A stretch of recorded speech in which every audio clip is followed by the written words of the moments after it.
should paint a vivid picture of my so-called promotion. Almost every junior staff envied my new position, but that's because they were ignorant of what it entailed. If they knew the reality, they wouldn't have. It was nothing more than a glorified title, extra responsibility with no additional benefits. Alongside my usual junior staff duties, my workload doubled. In the absence of the manager and his assistant, I was left in charge of our exclusive VVIP bar, the crown jewel of the establishment. Every junior staff dreamed of being transferred there, but not out of love for the job. No, their desires were fueled by the almost constant fat tips, the possibility of getting poached by high-end hotel recruiters, and of course, an all-access pass to the latest scandals of the elite.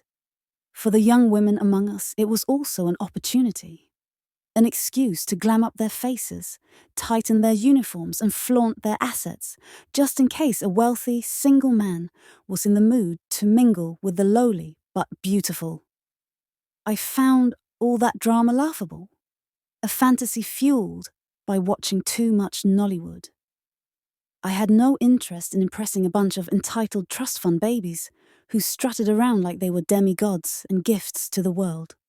Anyway, back to my December ordeal. In 2021, a new hospitality company opened down the road, and as expected, it cut into our business. Our clientele shrank, but the VVIP bar remained a favorite for the regulars.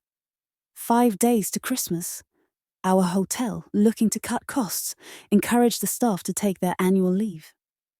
I saw it as the perfect chance to visit the orphanage, my only real family, and of course, escape the exhausting constant spectacle of privileged, arrogant customers throwing money around like confetti.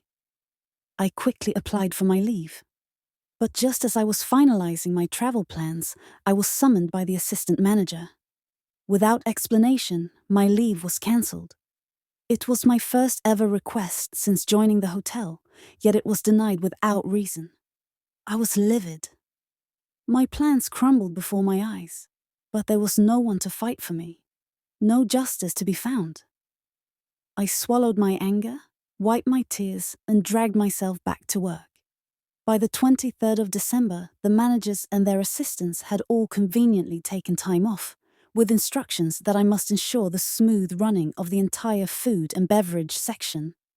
That meant longer hours because of the peak season, more pressure, and the annoying responsibility of ensuring that the rich big babies, RBBs, my not-so-secret nickname for the elite customers who were a pain in all the wrong places, were well taken care of.